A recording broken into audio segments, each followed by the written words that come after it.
Guarde essas palavras: lealdade e subversão. Boa tarde a todos. Você que chegou depois, seja muito bem-vindo. Esse mês de julho nós estamos tratando dessa série, é uma série do livro de Daniel, e a gente está com esse desafio de tentar perceber como nós podemos viver a fé de maneira prática, de maneira relevante no exílio. Como nós podemos viver a fé, a caminhada com Jesus, como nós podemos caminhar com Deus no exílio. Semana passada nós começamos essa série falando que o exílio é um estado forçado de você sair do seu contexto, de você sair da sua terra, de você deixar a sua terra natal, o lugar que você ama, o lugar que você gosta, o lugar que você nasceu, e você ser direcionado então para outra cultura, para outro mundo. Exílio é aquela experiência ruim de não mais viver no lugar que você se sentia bem, no lugar que era a sua casa, no lugar que era a sua família. E nós temos então falado do contexto do exílio, pegando como exemplo o livro do profeta Daniel. Esse vídeo que nós acabamos de ouvir, ele é um vídeo que fala justamente sobre esse desafio que Daniel e os seus amigos judeus naquela época viveram, que foi ser levado para uma terra que não era sua e ter que viver num lugar que não era a sua casa. O exílio babilônico, como chamado muitas vezes, foi uma experiência muito ruim, porque o judeu que vivia ali em Jerusalém, que vivia em Judá, ele sempre viveu ali. Só que o pecado do povo, a desobediência, fez com que o povo de Israel, a nação de Judá, ela fosse então invadida, cercada por Nabucodonosor, rei da Babilônia, e levada então para uma terra estrangeira, que era a terra da Babilônia. Quando nós chegamos no livro de Daniel, nós temos o primeiro momento em que o povo é tirado da sua terra e levado para uma outra terra. Em 605, quando você começa a ler o livro de Daniel, você começa a perceber esse evento que aconteceu em 605, quando Nabucodonosor ele cerca Jerusalém e ele leva tanto os utensílios do templo, como ele leva alguns jovens sábios, mas ainda bem jovens, 13, 14, talvez 15 anos no máximo, para morar na Babilônia. E aqui acontece o primeiro exílio. O povo continuou em desobediência e Deus já tinha dito que iria continuar tratando o coração do povo. E então em 597 nós temos a segunda leva. Nabucodonosor volta em Judá, volta em Jerusalém e leva mais pessoas, cerca de 10 mil pessoas são levadas então para a Babilônia. E então finalmente em 586 Nabucodonosor vem até a Babilônia, vem até Judá, vem até Jerusalém, ele cerca, ele queima a cidade, ele leva todas as pessoas, deixando só poucas pessoas ali em Jerusalém. E então você tem aquele cenário de guerra mesmo, em que todo o povo ele é levado de maneira forçada para morar numa nação que não era sua, no meio de um povo que não era o seu, no meio de uma cultura que não era sua. O povo de Israel está aqui enfrentando o exílio. E interessante que Daniel e os seus amigos, esses pré-adolescentes, eles foram os primeiros a serem levados para a Babilônia. E ser levado para a Babilônia é um grande desafio, porque agora é viver em uma cultura totalmente diferente da sua. Esse caminho de Judá a Babilônia é um caminho de total mudança, é um caminho de total diferença, porque, como nós falamos na semana passada, quando nós pensamos em Judá, Judá é uma terra, é um lugar em que a cultura é altamente influenciada pelos valores revelados pelo Deus Criador. Em Judá, todas as pessoas sabem que existe o Deus verdadeiro. Em Judá, todas as pessoas conhecem que existe um Deus verdadeiro. Só que quando eles são levados então para a Babilônia, essa realidade muda. A cultura da Babilônia é uma cultura totalmente alienada a Deus, à vontade de Deus e à obra de Deus. E nota uma coisa: Daniel e os seus amigos, e também depois toda a nação de Judá, ela vai ser forçada a viver em uma terra totalmente diferente, em um mundo novo, e ele vai ter que adaptar e viver a fé naquele contexto desafiador e tão grande dificuldade. A Babilônia é esse lugar que o povo de Israel, o povo de Judá, tem esse desafio de viver a fé e especialmente viver para a glória de Deus. Agora, Por que nós estamos falando desse tema? Se esse evento ele aconteceu 6 séculos antes de Jesus Cristo nascer, ele aconteceu muito mais de 2000 anos atrás, por que nós estamos falando da Babilônia, do exílio babilônico diante do mundo hoje? Bem, na história bíblica, na Escritura, na Bíblia, a Babilônia, essa Babilônia real, ela representa um sistema, ela representa um governo maior, que é um governo ímpio, regido pelos inimigos do Senhor, pelo diabo, pelas suas hostes. A Babilônia representa toda a cultura que é contra Deus, toda ação, cultura política, econômica que representa o mal. Olha o que diz Apocalipse capítulo 18, versículo 2. Esse texto é um texto que vai falar de uma ação lá no futuro que ainda não ocorreu, mas note bem aqui uma coisa interessante. Apocalipse capítulo 18 diz: ele deu um forte grito, caiu a Babilônia, a grande cidade caiu, tornou-se habitação de demônios, esconderijo de todo espírito impuro, covil de toda ave impura e de todo animal impuro e detestável. O texto continua falando da Babilônia e olha o que diz: então ouvi uma outra voz do céu que disse: saiam dela, povo meu, não participe de seus pecados, ou serão castigados com ela, pois os pecados dela, da Babilônia, se amontoaram até o céu, e Deus se lembrou de seus atos perversos. Quando a gente pensa na Babilônia, a gente pensa em qualquer civilização, qualquer cultura que tem então um sistema que é dirigido contra Deus. Então nota, não é apenas a Babilônia física, ela representa toda e qualquer cultura, toda e qualquer cidade que tem um sistema contrário a Deus, é um sistema do mundo.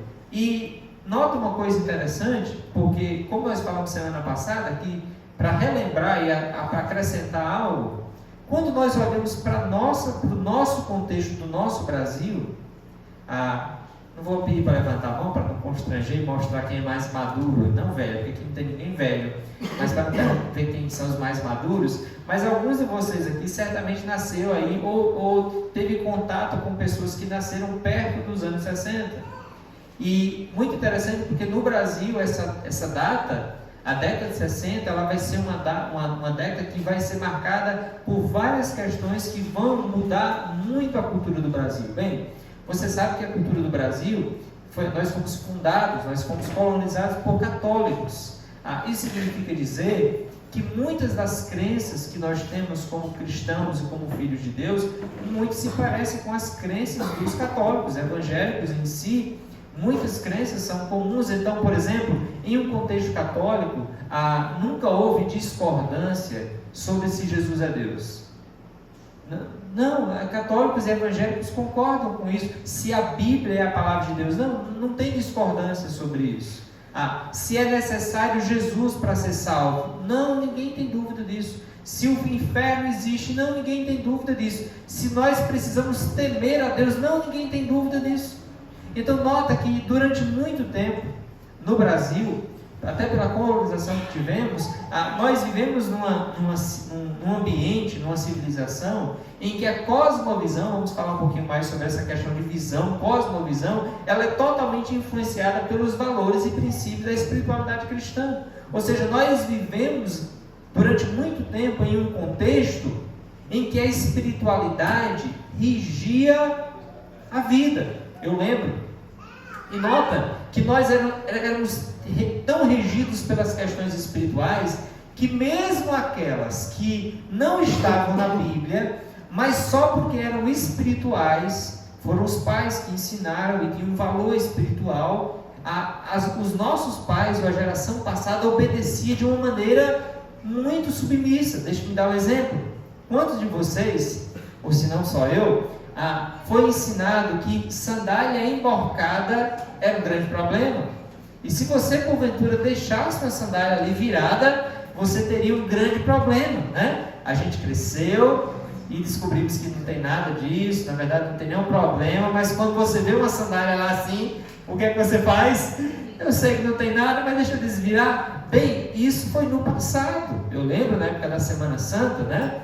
que a mãe não podia bater no menino, né? Em alguns contextos não dava nem banho, né? Tinha toda aquela questão, porque a nossa sociedade, mesmo que não tendo uma Bíblia na mão, porque muitos não tinham acesso à Bíblia, era uma sociedade regida pela crença em um ser espiritual, que mesmo que eu não conheça, eu acredito que ele existe, e eu tenho que ter cuidado, porque ele está acima.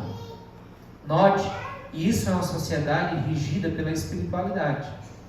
Entretanto, quando a gente olha para o nosso contexto hoje, a cosmovisão ela é totalmente alheia aos valores e princípios da espiritualidade cristã. O mundo que nós vivemos hoje não tem como maior temor as questões espirituais. E aqui, note uma coisa, aqui nós estamos se dando conta de uma grande mudança cultural. Aqui nós estamos mudando um processo em que Deus, Ele não é a pessoa primeira a ser buscada nas questões da vida, e olha lá se Ele é consultado. E inclusive afetando o meio evangélico, que muitas pessoas não buscam Deus porque Ele é Deus, mas eu busco Deus porque Ele é quem me dá força para eu conseguir os meus objetivos. E isso já não é mais uma espiritualidade como na década de 60, por exemplo, e algumas décadas atrás. Sabe o que isso nos traz? A verdade é que nós estamos, se não já, e eu acredito que já, mas o problema muitas vezes é que nós estamos tão num grupo fechado, alguns costumam dizer numa bolha, mas a grande verdade é que nós estamos em outro mundo, em outro Brasil, em uma cultura totalmente avessa às questões de Deus. Deus não está sendo mais consultado e muito menos considerado. E nota uma coisa, porque entender isso, semana passada nós falamos que para viver a fé no exílio, nós precisamos primeiro reconhecer. Nós precisamos reconhecer que nós estamos em uma cultura diferente de décadas atrás, em que as pessoas que estão ao nosso redor, e que, diga-se de passagem, são as pessoas para as quais Deus está nos enviando, elas são pessoas diferentes, com uma cosmovisão diferente daquelas que viveram na época dos nossos pais. Porque para alcançar essa geração, inclusive, para preparar os nossos filhos para essa geração, eu preciso primeiro entender, ou talvez reconhecer essa mudança, para que eu possa atuar. Isso é muito importante, porque quando Daniel ele é tirado de Judá, ele é levado para um mundo totalmente diferente. E sabe, Daniel é tão sábio, porque ele chega lá, e a primeira coisa que ele faz é a leitura de onde ele está. Porque o lugar que você está precisa ser percebido antes de ser alcançado. Bem, deixa eu tentar mostrar algumas coisas que mostram como o nosso mundo hoje é diferente, como nós precisamos, assim como Daniel, fazer essa leitura dessa mudança. Aqui é uma revista conhecida, revista Time, que ela é da década de 60. E na década de 60, mais especificamente 1966, essa edição da revista Time fez essa publicação. Deus está morto? Na verdade, instigando algo.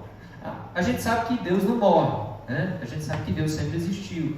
Mas o que essa revista ela vem trazer na década de 60, com todas as questões surgindo, a industrialização, a questão moderna, o iluminismo, com todas as questões referentes, você tem aqui o surgimento dos Beatles, a esperança no progresso, aqui você tem a revolução sexual, aqui você tem os movimentos feministas.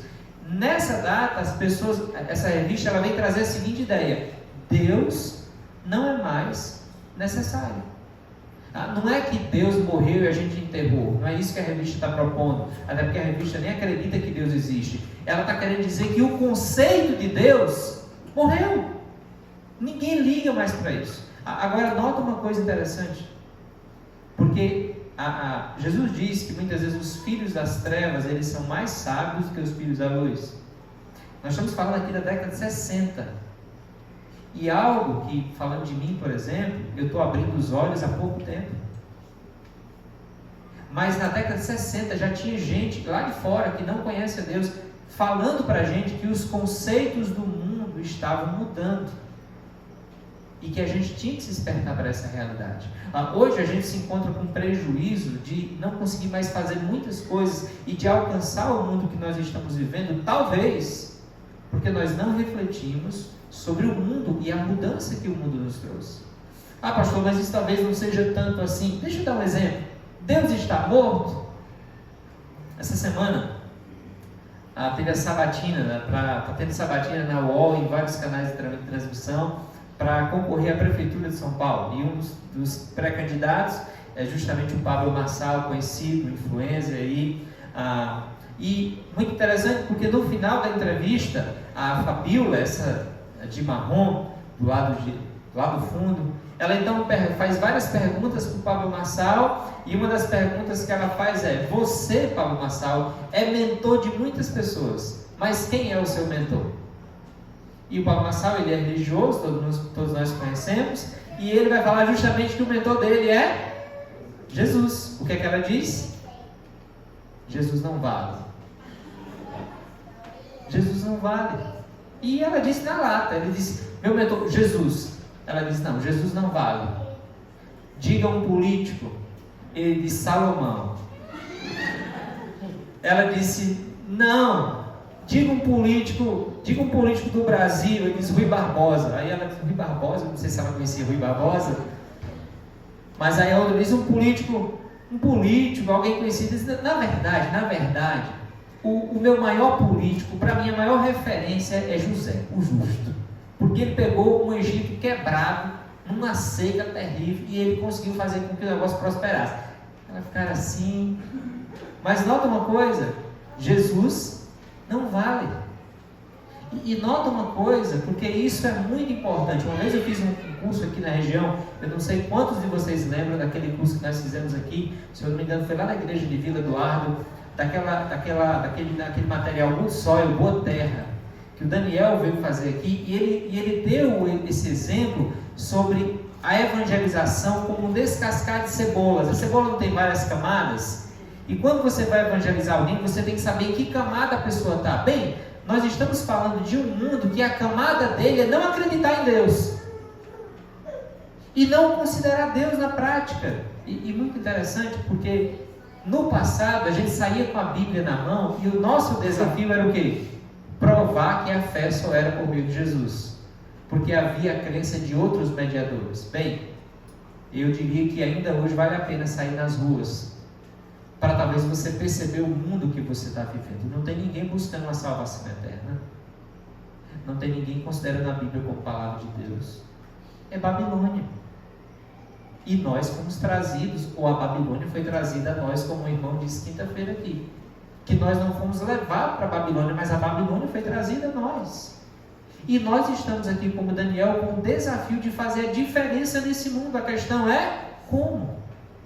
Como nós podemos fazer diferença em um mundo que não é mais o mesmo que nós vivemos, embora o sistema é o mesmo, o sistema maligno é o mesmo. Deixa-me dar, sem cansar você, porque eu vou dar alguns exemplos nos próximos domingos, mas sem cansar você deve lembrar, recente, o Diego Falcão, preparador físico da seleção feminina de basquete, ele fez uma mera postagem, inclusive já tinha feito outras, sobre pró-vida.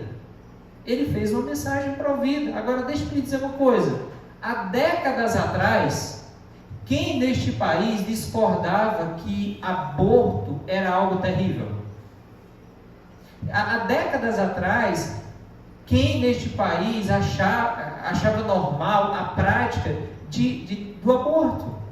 Bem, isso não era comum, isso nunca nem foi cogitado, isso sempre foi considerado como algo terrível. Bem, ele só emitiu uma opinião comum. Eu vi a postagem, não vi nada ofensiva, foi simplesmente uma opinião mesmo sobre pró-vida, e a seleção feminina de basquete fez uma questão contra ele, e ele foi demitido da seleção feminina de basquete, a qual ele executava com um bom profissionalismo, mas há muito tempo ele simplesmente, trabalhando lá, mas simplesmente por causa de uma emissão de opinião, ele é colocado para fora.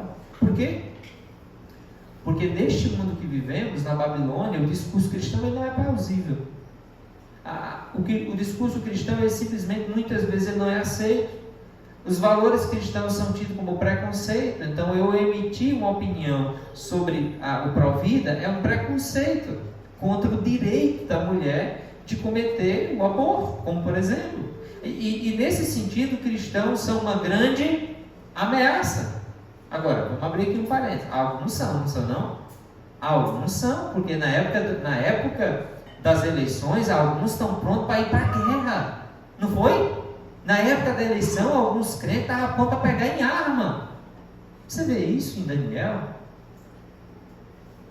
Muito interessante, porque nota uma coisa: nós não devemos nos conformar com a Babilônia, mas Daniel, a palavra de Deus, deve nos ensinar como é que nós ganhamos a Babilônia.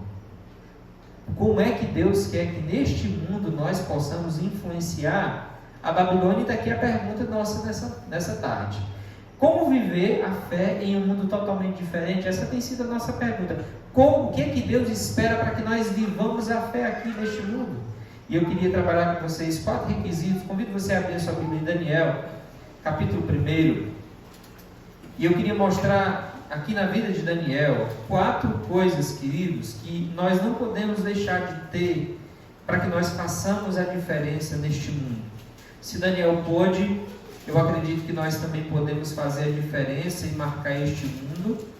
E ele é instrumento de Deus para nos ensinar e nos orientar sobre como nós devemos caminhar. Leia, por favor, comigo Daniel, capítulo 1, a partir do versículo 8.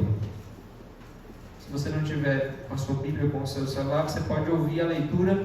Diz assim, Daniel capítulo 1, versículo 8. Resolveu Daniel firmemente não contaminar-se com as finas iguarias do rei, nem com o vinho que ele bebia. Então pediu ao chefe dos eunucos que lhe permitisse não contaminar-se.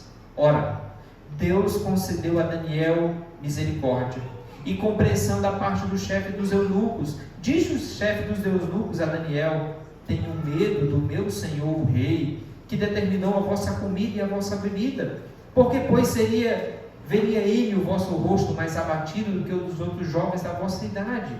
Assim poris em perigo a minha cabeça para com o rei.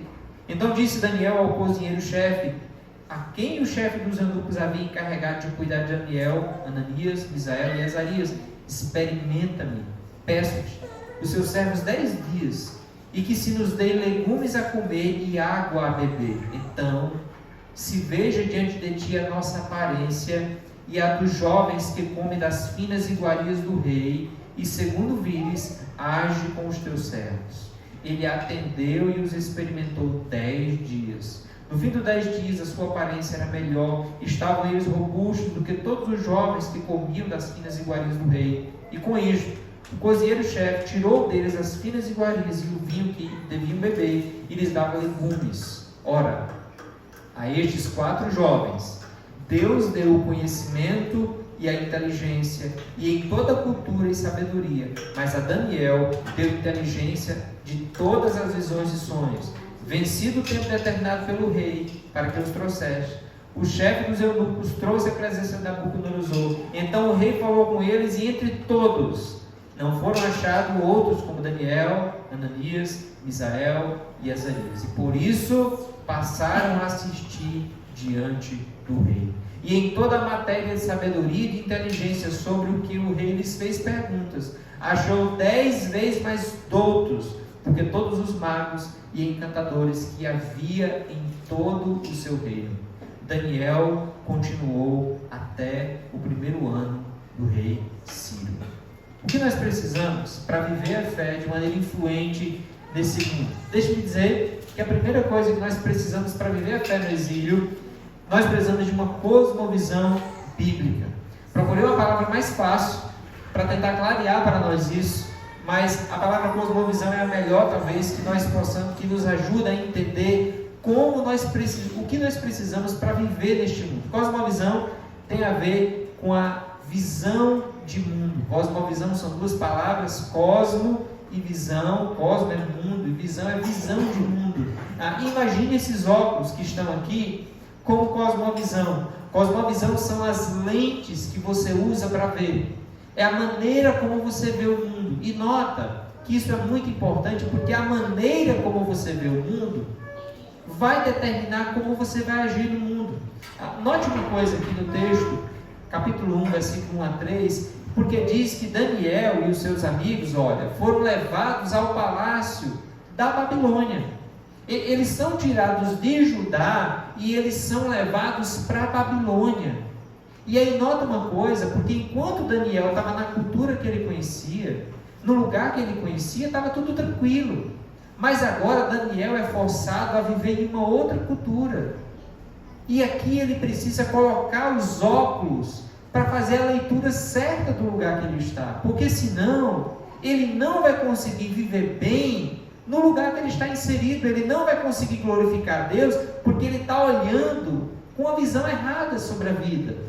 Isso é muito interessante, porque nós muitas vezes, por conta de não aceitar as mudanças culturais que surgem, nós terminamos ficando retrógrados e sem uma ação boa que consiga glorificar a Deus. Deixa eu dar um exemplo simples. Quando o celular surgiu, muita gente começou a falar muito mal dele, e especialmente os mais velhos tinham muita dificuldade, alguns ainda têm, mas interessante, porque muitas pessoas mais velhas têm feito uso dos smartphones, do WhatsApp, e isso tem então sido um meio que tem ajudado a alcançar a sua família, conversar com a sua família. Note que muitas pessoas que olhavam para isso com uma visão ruim, não quero isso, não sei mexer nisso, terminou ficando sem uma opção ou sem um contexto atual para fazer uma boa relação com o lugar que está vivendo.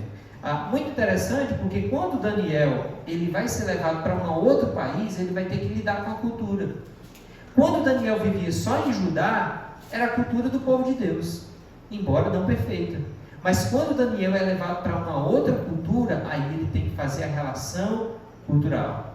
Quinta-feira, nós tivemos o nosso pequeno grupo e nós falamos sobre 4 palavras que têm uma relação com a cultura. São essas 4 palavras aqui. Cultura é aquilo, a maneira como as pessoas vivem, a cultura. Necessariamente ela não é nem boa nem ruim. Tem cultura que é boa, tem cultura que é ruim. Nós temos a cultura de cultuar a Deus todo domingo às 7 horas da noite ou às 6h30. É uma cultura. Aqui na Esperança MVP, a gente está com a cultura, criando a nossa cultura de cultuar a Deus 5 horas da tarde. São culturas, necessariamente não tem uma ruim e outra má. São diferentes. Mas no mundo tem culturas que são ruins e tem culturas que são boas. E note, quando você vive só em uma cultura, você não precisa se preocupar com isso. Mas quando você é colocado em um contexto de ampla cultura, você precisa aprender a fazer contraponto cultural. Aí entra a aculturação. Por que esse nome aculturação ele é importante e dificilmente a gente fala na igreja? Porque a aculturação tem a ver com os processos que a gente absorve da cultura. Daniel absorveu coisas da cultura? Sim. Interessante que quando nós vamos ler o livro de Daniel, Daniel abraça os nomes, Daniel e os amigos abraçam os nomes pagãos. Ele mesmo escreve o livro e chama ele de Beltesazar e coloca os nomes. E os amigos de Daniel abraçam os nomes que são dados pelo rei. Não apenas isso, mas Daniel e os seus amigos servem ao rei. São considerados como sábios, como magos. Interessante isso. Daniel não faz oposição a isso. No capítulo 2, Daniel e os seus amigos vão serem procurados para serem mortos, porque Nabucodonosor mandou que todos os magos, encantadores e sábios fossem mortos. Daniel está nesse grupo, trabalhando para o rei, como um sábio, no meio de pessoas altamente pecaminosas. Daniel está lá no meio, ele não fez oposição a isso, ele aculturou. Mas ao mesmo tempo, tem o contracultura, porque Daniel, ele se opôs a se dobrar diante da estátua. Os amigos de Daniel se oporam a se dobrar diante da estátua. Daniel se opôs a deixar de orar. Nota, Daniel abraça algumas coisas da cultura, Daniel rejeita outras da cultura, porque Daniel entende que tem coisas que é supracultural. Supracultural tem a ver com aquilo que está acima de toda a cultura, que está revelado claramente na palavra de Deus, e que isso a gente não abre mão, isso a gente não quebra. Querido, você nota que como tem coisas que nós precisamos refletir para poder viver neste mundo de maneira que agrada a Deus, para não se corromper, mas ao mesmo tempo para não virar uma subcultura que não alcança ninguém e que não entende ninguém. Falamos desse desafio que temos, que é fazer a exegese. O que é exegese? É ir para o texto e retirar dele o que Deus está dizendo. E uma das coisas que nós precisamos neste mundo é fazer exegese bíblica. O que é exegese bíblica? É entender da Bíblia o que é que Deus está nos querendo dizer, ensinar para hoje. Mas ao mesmo tempo, hoje, para viver no exílio, nós precisamos fazer exegese cultural. A exegese cultural é você olhar para a cultura, para a forma como as pessoas vivem, para as formas e os padrões deste mundo, e entender como você pode glorificar Deus nele. O que é que você é a cultura, o que você é contra a cultura. E isso você vai ser guiado e dirigido pela Bíblia, para você poder ser dirigido numa exegese pastoral. Exegese pastoral não é exegese do pastor, mas é a maneira como você vai ser instrumento de Deus para cuidar e alcançar o mundo. Queridos, se nós, como discípulos de Jesus, não tivermos o olhar em 3 dimensões neste mundo, como Daniel teve, dificilmente nós teremos alguma relevância aqui. Daniel tinha um profundo olhar para as Escrituras, ele tinha uma visão bíblica, mas Daniel também olha para a cultura e vê como ele pode alcançar, inclusive usando a cultura. Ao mesmo tempo, nota, Daniel não fica só no campo do conhecimento, ele tem um aspecto pastoral, ele vai lá, ele interage, ele tem contato, porque ele tem o objetivo de conduzir aquela cultura para o reconhecimento do Deus verdadeiro. Pessoas são salvas na Babilônia por meio de Daniel e dos seus amigos. Então nota que uma igreja, um crente em Jesus, frutífero, ele vai fazer exegese bíblica, ele vai entender o mundo lá fora, ele vai estar antenado e ele vai ser resposta de Deus pastoral para o mundo que ele está vivendo. Esse é o desafio que nós temos, ser uma igreja bíblica, relevante e missional. Ser uma igreja que se adapta, mas não em todos os aspectos, uma igreja que se torna relevante. A gente tem um exemplo de alguém que se adaptou, de alguém que se encarnou, Jesus. Ele vem a este mundo, e quando Jesus vem, ele vem como um homem, ele vem como um judeu, ele vem de maneira simples, e ele está abraçando a cultura. E ele se torna ali um judeu, e ele fala inclusive a língua grega, em muitos momentos, porque ele quer alcançar aquela cultura. Ele não vai abraçar os valores ímpios, e é por isso que ele sabe fazer as 3 exegeses, mas ele vai pastorear aquela cultura. Sabe uma coisa interessante que nós devemos pensar sobre nós? Jesus viveu num período altamente pecaminoso, você concorda? Dominado por Roma, longe dos padrões de Deus, que os sacerdotes estavam corrompidos, mas Jesus era muito procurado e tinha muito respeito das pessoas que estavam ali ao seu redor. Por que muitos evangélicos são tidos como casca grossa, como pessoas duras e soberbas, que só quer ser santo? Por quê? Será que não está nos faltando um contraponto de humildade, assim como Jesus, para chegar perto, se compadecer, ajudar e ser diferença no lugar que você está inserido, no seu ambiente de trabalho, no lugar que você está colocado? Olha para Daniel, ele está numa cultura altamente pagã. Ele é apenas um menino, mas você vai perceber que durante o tempo, Daniel vai sendo altamente respeitado na Babilônia. Lá no capítulo 6, Daniel, as pessoas tentam perseguir Daniel, e ele é levado para a cova dos leões, mas o rei tem um grande respeito pela pessoa de Daniel, porque Daniel vive uma vida diferente. Queridos, a cosmovisão, a maneira como nós enxergamos este mundo, determina muito a nossa assertiva, a maneira como nós agimos. E nota que isso é um desafio para todos nós, sabe por quê? Olha esse versículo. Daniel, Ananias, Misael e Azarias, todos da tribo de Judá, estavam entre o quê? Entre os escolhidos. O que isso significa? Que lá em Judá tinha muito mais judeus do que Daniel, Misael, Ananias e Azarias. Tinha outros jovens. E por que esses outros jovens não são mencionados?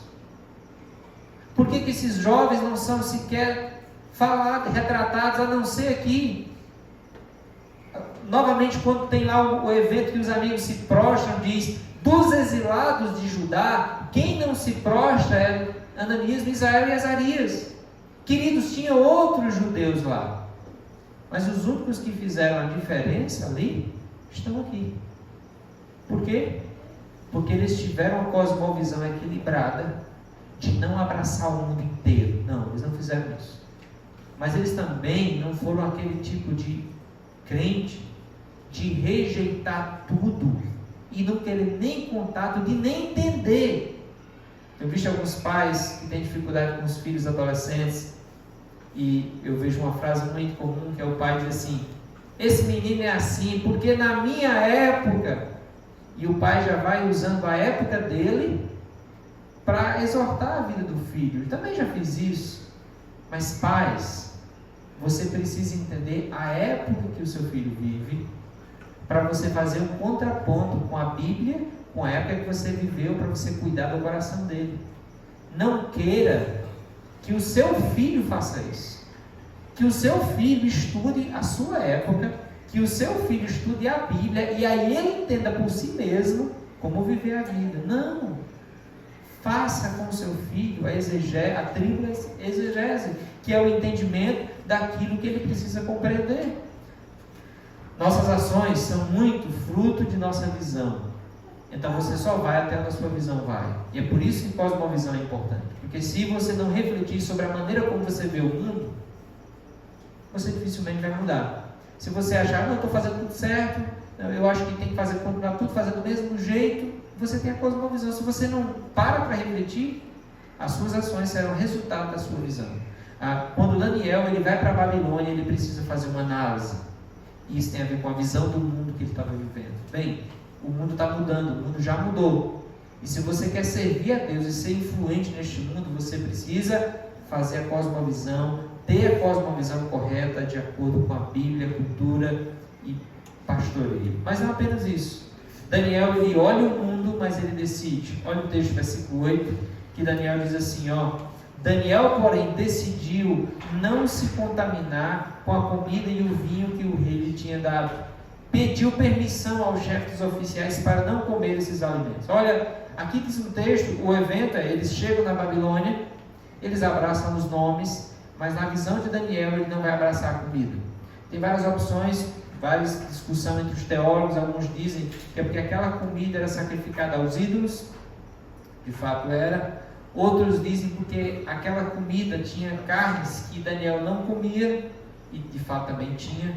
Mas há outros que dizem que não apenas a questão da comida ser sacrificada, não apenas a questão de que tinha carnes que Daniel não podia comer, porque para e pensa, toda a mesa era sacrificada a ídolos, a salada também, a verdura também era sacrificada aos ídolos, era toda a mesa.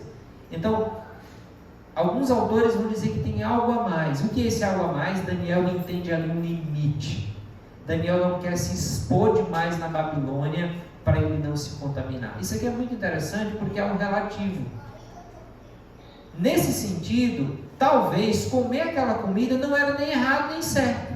Talvez. Mas Daniel entende que tem um limite, tem uma consciência que ele sabe da limitação dele e que ele não quer passar daquela linha. E aí ele diz, eu só vou até aqui, porque depois daqui eu posso me perder. Muito interessante porque tem um salmista que vai dizer, Senhor, não me dê nem a pobreza nem a riqueza. Não me dê a pobreza para que eu seja tão pobre que seja tentado a roubar. Mas não me dê a riqueza também para que eu me soberbeça e eu me esqueça de ti. Sabe de uma coisa? Viver na Babilônia tem suas vantagens. E para fazer a diferença neste mundo aqui, a gente tem que saber dizer não. Dizer não, inclusive, para coisas boas. Note bem, tirando esses dois aspectos da idolatria, questão de ídolos, Daniel poderia dizer, não, eu estou numa cultura que se eu não comer eu morro de fome, Deus vai entender. E Deus entenderia, inclusive. Só que nota que Daniel entende na consciência dele que se ele der aquele passo, ele se perde. E esse é um ponto que nós muitas vezes como cristãos a gente se esquece. Que todas as coisas são lícitas, mas que nem todas convêm. Aí, no meio da Babilônia, muitos discípulos de Jesus vão se envolver tanto com as coisas boas da Babilônia, e que não são nem tão pecado, mas que tiram o foco, que nos faz viver sem renúncia. Pense em quantas pessoas estão imergidas no trabalho, na carreira, na profissão. Pense. É coisa boa, mas é coisa que muitas vezes quando nós passamos do limite, nós nos perdemos. E nota como isso é interessante, porque nós vivemos num contexto que nós temos muito mais que os nossos pais, mas estamos menos satisfeitos. E se nós não, e aí a pergunta é, qual é o limite? Qual é o limite?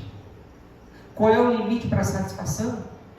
Note, queridos, que a decisão para viver na Babilônia, as decisões elas são muito importantes.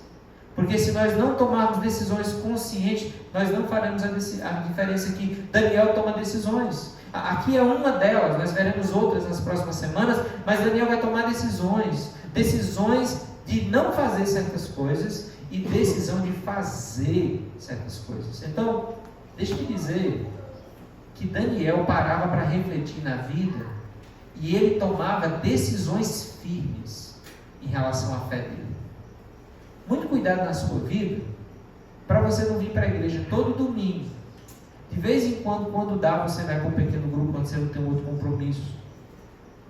E você pouco reflete sobre a sua vida com Deus. Pouco você reflete sobre a fé. Para você, muitas vezes, Deus é aquela pessoa que está lhe dando o gás para você fazer e cuidar da vida. E você vive muitas vezes a vida, nós somos tentados a isso, a viver a vida sem reflexão. Cuidado, não faça isso. Tome decisões, defina limites até onde você vai. Lembre-se, nem tudo que é bom da Babilônia é certo, é correto ou é o ideal. Daniel sabe tomar decisões que agradam a Deus e que equilibram a vida, mas não apenas decisão, a decisão chama a ação. Daniel não disse, rapaz, realmente eu não vou me contaminar, e foi lá e comeu a comida. Não, o texto diz que Daniel, porém, decidiu não se contaminar, e ele pediu permissão ao chefe. Note uma coisa, o que define, o que mostra que você decidiu, é a ação. Por exemplo, você não precisa dizer que você decidiu vir para o culto, porque o fato de você estar aqui, já mostra que você decidiu. A ação prova a decisão. A ação prova a decisão. E as ações de Daniel vão provar de fato que ele decidiu firmemente. Então diz o texto aqui que ele pede, nota, ele não apenas decide em oração, ele vai até o chefe e diz, ei, eu não quero comer essa comida, eu não posso. Interessante isso, gente.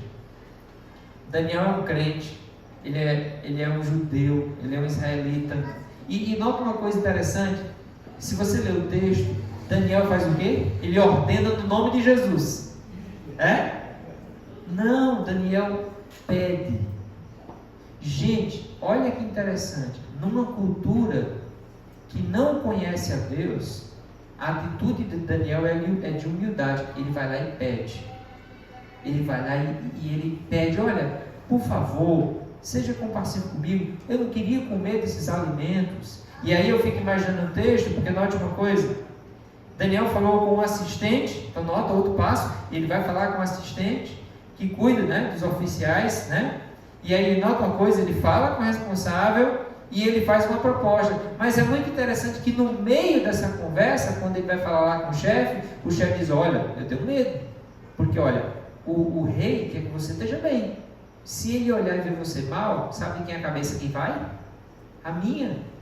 E é muito interessante, porque novamente a humildade de Daniel, num país que não é o dele, numa terra que não é a dele, Daniel disse realmente, eu acho que Daniel deve ter dito isso, rapaz, realmente eu entendo, sua situação também não é fácil não, porque vai lá, né? Mas vamos procurar um acordo aqui, tenta me ajeitar, vamos fazer um teste para não lhe prejudicar e também para você me dar uma oportunidade. Vamos fazer um teste de 10 dias. 10 dias é um período que eu não vou ficar tão magro, se eu for ficar magro, e você vai perceber, você faz uma avaliação, você não vai ser prejudicado, e você vai me dar... Você está entendendo o diálogo? Não é exigência, gente, é diálogo. E talvez esse seja um ponto que talvez muito falta, né? Diálogo, humildade para conversar com as pessoas, sabe?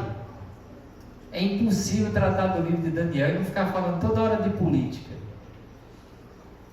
Então vocês me perdoem, e os exemplos vão vir todos, muitos dessas áreas, preparando você para as próximas eleições. Mas assim, muito interessante, porque na época da política a gente vê muita gente dizendo que quem vota em tal partido não é crente e deveria ser excluído da igreja, e eu não quero nem conversa. Falta diálogo, é um discurso de guerra e não de diálogo. Mas interessante, nota esse contraponto. Nós queremos ganhar a Babilônia, mas qual é a estratégia? Guerra. Gente, o caminho que Daniel toma é diálogo humilde, respeitoso. Muito interessante isso, porque experimenta colocar no meio das discussões políticas, que nós não podemos nos abster, mas experimenta colocar no meio das discussões, inclusive políticas, a conversa e o diálogo amoroso, compassivo, de ser instrumento de Deus para chamar para Jesus, que é justamente o que Daniel faz, e ele conversa. Então nota uma coisa, a cosmovisão correta nos leva à decisão, a decisões. As decisões, elas precisam ser testificadas com ações, e as ações, queridos, elas precisam de progressão. Progressão é a ideia de perseverança. É preciso continuar, é preciso progredir. Seria muito bom ganhar a Babilônia em uma semana. Seria muito bom mudar aquele país, aquela nação em um mês. Mas Daniel precisou passar muito tempo lá para ver algo acontecendo. E aqui está um fator interessante. Daniel ele persevera, ele progride, tem a progressão. Nota, ele vai pedir 10 dias e durante 10 dias Daniel vai comer só a salada, né? E aqui não é texto para provar que Daniel era vegetariano, tá bom? Até porque no livro de Daniel, lá na frente vai dizer que ele volta a comer carne. Interessante isso, lá na frente Daniel vai comer carne, inclusive vai jejuar. Mas nesse período ele come apenas a salada. 10 dias, gente. Aí tem umas pessoas que espiritualizam o texto, ou Daniel, é porque ele amava salada. Salada é nutritiva, e fica dando... Gente, não, era salada mesmo, entendeu? Era salada e melhor era uma picanha. Só que se a picanha trazia dificuldade para a vida de Daniel com Deus, ele abre mão disso e ele vai comer durante 10 dias aquela salada que não é a melhor opção, humanamente falando. Mas diante de Deus é a melhor opção. E Daniel come durante 10 dias com seus amigos, mas o texto vai dizer que o período de treinamento durava quanto tempo? 3 anos. Então note uma coisa, ele come durante 3 anos, progressão. E a Bíblia vai dizer que Daniel ele é fiel durante todo o tempo que ele fica na Babilônia. Deixa eu dizer uma coisa para vocês. Começar bem é muito bom. Nós precisamos começar bem. Tudo na vida. Criação de filhos, a plantação de uma igreja. Começar bem é fundamental. Não começar bem, imagine um filho. Criar um filho de um jeito para consertar quando ele crescer dá trabalho. É quase impossível. Isso vale para tudo na vida. Começar bem é muito importante. Mas mais importante do que começar bem é terminar bem. E para terminar bem, queridos, é um passo de cada vez. Um passo de cada vez. E nota aqui uma coisa interessante aqui. Olha a linha da Babilônia. Daniel, ele é trazido em 605. Mas mais pessoas vêm para a Babilônia. E finalmente toda Jerusalém é destruída. E eles queimam a cidade. O povo então é levado inteiro para a Babilônia. Mas nota uma coisa interessante. O texto termina dizendo, no versículo 21, que Daniel permaneceu até o rei Ciro. Ciro já é outro governo, já é outra nação. Não é mais o Império Babilônico, que é o Império Medo-Persa. E esse retorno acontece em 538. Nota uma coisa, os 70 anos de cativeiro tiveram alguém lá. Sabe quem foi esse alguém? Daniel e os seus amigos. Os amigos, chega um momento que para de mencionar.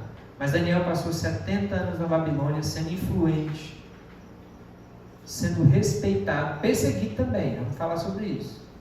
Mas Daniel foi muito influente e relevante no contexto da Babilônia. Por quê? Porque Daniel continuou até o fim. Por quê? Porque ele progrediu dia a dia, ele continuou dia a dia na vida com Deus. Queridos, essas 4 coisas são muito importantes para a nossa vida com o Senhor. Uma visão alinhada bíblica, mas uma visão bíblica alinhada com o mundo que nós estamos vivendo, com intencionalidade, decisão, ação e progressão. Sabe de uma coisa? Mente cheia não muda e não transforma vidas. O que transforma vidas são vidas. E isso vale para o seu casamento, isso vale para a sua igreja, isso vale para o seu trabalho, isso vale para o ambiente que você está inserido. Muitas e muitas vezes a gente está inserido em um ambiente e a gente reclama do trabalho difícil, a gente reclama da família difícil, a gente reclama do marido que dá trabalho, da esposa, do filho, do ambiente de trabalho, da igreja, porque a gente quer que as coisas aconteçam. Ei, Deus nos chama para isso aqui. Pare e pensa, avalia como a situação pode ser para a glória de Deus, o que é que pode ser mudado para a glória de Deus. Decida fazer alguma coisa, haja e progrida, não desista fácil, continue. Nós desistimos muito fácil, muitas vezes não agimos, não decidimos, ou às vezes decidimos, mas não demonstramos na prática essa decisão. A gente tem conversado nas terças-feiras, sobre o nosso chamado, que é fazer discípulos.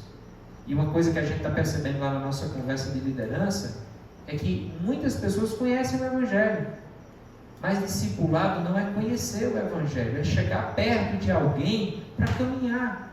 Foi o que Daniel fez. Ele não se isolou, ele não abraçou tudo, ele, sobre fazer a avaliação após uma visão correta, a perspectiva correta, decidiu, agiu e progrediu, e Deus fez o resto. Então você precisa tomar essas decisões, nós precisamos tomar essas decisões, confiando que Deus vai fazer todo o resto. E assim como Ele transformou a realidade de muitas pessoas na Babilônia, Ele pode transformar a sua realidade, a realidade da sua família, a realidade da sua casa, a realidade do seu trabalho, e por que não dizer, a realidade do nosso país. Por que não dizer? Mas a realidade do nosso país, queridos, ela só vai ser transformada quando os discípulos de Jesus começarem a salgar, quando os discípulos de Jesus começarem a iluminar. E sabe onde é que o sal salga? Quando ele é colocado na carne. Sabe quando é que a luz ilumina? Quando ela é levada para a escuridão. E você não pode fugir disso. Relacionamento e influência é o caminho para a gente fazer e ser instrumento de Deus nessa nação. Então, comece devagar, mas comece hoje. Lembre-se, visão, decisão, ação e progressão. Comece devagar, mas saia daqui hoje, fazendo uma análise da sua vida, como Deus quer te usar no ambiente que você está, como Deus quer usar no lugar que você está. Faça uma avaliação humilde, decida, escreva, para você não esquecer, compartilhe com alguém, e defina passos, ações, e progrida. Peça para alguém te ajudar. Uma das coisas que a gente vai falar nos próximos domingos é que Daniel não caminhava sozinho, ele tinha amigos de oração que ajudavam certamente nessa cobrança. Então, haja. Segundo, pequenas decisões testificadas por ações contínuas produzem grandes resultados a médio e longo prazo. Você pode dizer, não, o que vai mudar essa decisão? Olha, a decisão de investir na vida do seu filho, na vida do seu esposo, na vida de um colega de trabalho, 30 minutos por semana. pode fazer, com o passar do tempo, uma grande diferença. Foi assim na vida de Daniel. Ele transformou aos poucos. E, por fim, uma pergunta para você refletir enquanto o grupo sobe. Quando as pessoas olham para a sua vida, o que elas dizem? Sabe uma coisa interessante? É que Daniel, e aqui a gente termina, quando Daniel e os amigos de Daniel são levados lá para o rei, ele olha e ele diz: olha, não tem ninguém mais sábio, não tem ninguém mais inteligente, não tem ninguém mais sábio. Esses jovens aqui, eles são muito sábios. E queridos, é assim que as pessoas devem olhar para nós, com sabedoria, com equilíbrio, com moderação, com humildade, com o espírito quebrantado, que chega diante das pessoas pedindo, falando, dialogando e com disposição para servir e ser instrumento de Deus na vida das pessoas. Que o exemplo de Daniel nos encoraje a ser instrumento de Deus para a mudança de outros. Amém? Vamos orar? Ó Deus, nós te damos graças por essa noite. Te damos graças pela oportunidade que temos de viver a vida para a glória do Teu nome. Deus, pedimos a Tua ajuda. O Senhor conhece a nossa vida, o Senhor sabe das nossas limitações, mas pedimos que o Senhor nos use, Senhor. Nos ajude a fazer uma leitura deste mundo que estamos vivendo e nos dê, Senhor, ação, decisão, progressão para a glória do Teu nome, que a nossa vida venha marcar vidas. Deus, que nós possamos, assim como Daniel, no final da jornada, olhar para trás e ver que vidas foram marcadas por meio das nossas vidas. Deus, isso não vai acontecer de maneira natural, sem intencionalidade. Isso só vai acontecer se nós refletirmos, tivermos a visão, tomarmos decisões, tivermos ações e progredirmos. Então, Senhor, pastoreia o coração de cada um de nós nessa noite e nos ajuda a Te servir e Te louvar como verdadeiramente o Senhor merece. Nós pedimos isso agradecidos, no nome de Jesus nós oramos. Amém? E amém. Fique de pé, vamos terminar cantando ao Senhor, o nosso Deus, e glorificando o nome do Senhor.